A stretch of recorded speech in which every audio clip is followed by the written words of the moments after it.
Legere has made it clear to people inside T-Mobile that after the deal with Sprint is closed, he wants out if this thing closes.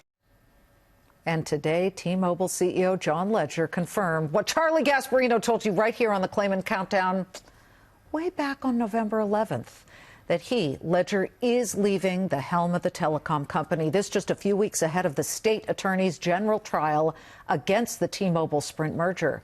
Charlie, how did you know? And as you know, today they made it official that he's out in, they're basically going to, he's going to leave when the merger's closed. And a couple of things what was interesting about this story, because I did that story the same day the rumors started circulating that he was going to WeWork as the CEO. As you know, I was incredibly skeptical of that. I did not really believe he was doing that for a lot of reasons, including the fact he's in the middle of a nasty negotiation with the state AGs, or it's going to be negotiated. It's now going to trial.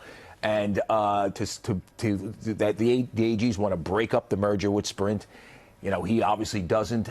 For him to go to another SoftBank company, remember, SoftBank owns Sprint. SoftBank owns WeWork, essentially, now.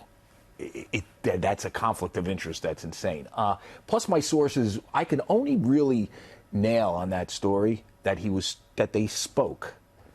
I couldn't get it that they were negotiating, and that's why I was very skeptical. I thought, listen, I think it's pretty clear there was some sort of a conversation. I think what's less clear is, was that conversation a discussion, anything legitimate?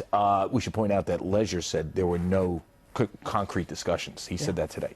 So here's where we are. Will Legere leaving next year at some point, is that going to hurt the state AG case, hurt their case with the state AGs?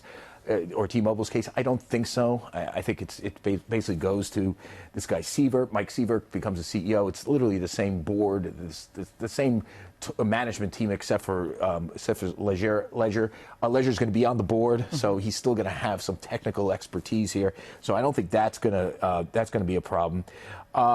So I think what we're going to see is this, and I think you got to pay close attention to what's going on between the state AGs and T-Mobile. I think at some point, I keep hearing rumblings, and we haven't been able to nail it again, that there's going to be some sort of negotiation, further negotiation, to maybe prevent this thing from going to trial. That at the last minute, you're going to see an overture made to the state AGs. Now that Legere is kind of, we know what his future is.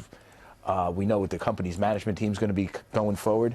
You might see that overture now. And that's at least what I'm hearing inside, that now that they've got this out of the way, let's maybe open up to them and see what they want to get them to back off this thing, because this is holding over the stock. I mean, look at it. I mean, that's a 1 month chart. Yeah, it really is. It's just taking incredibly long. Could you imagine, though, if Legere really had negotiations, like real discussions to take the WeWork job while he's doing that? I mean, I don't think people quite understood that. I mean, it makes no sense from the standpoint of the shareholders of T-Mobile. I actually reported that, is rife with conflicts.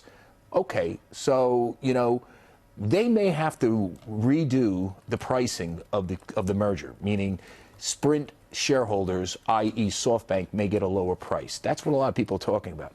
But at the same time, you're negotiating a deal to work for a SoftBank company, WeWork. Maybe you won't negotiate that hard to get a lower price.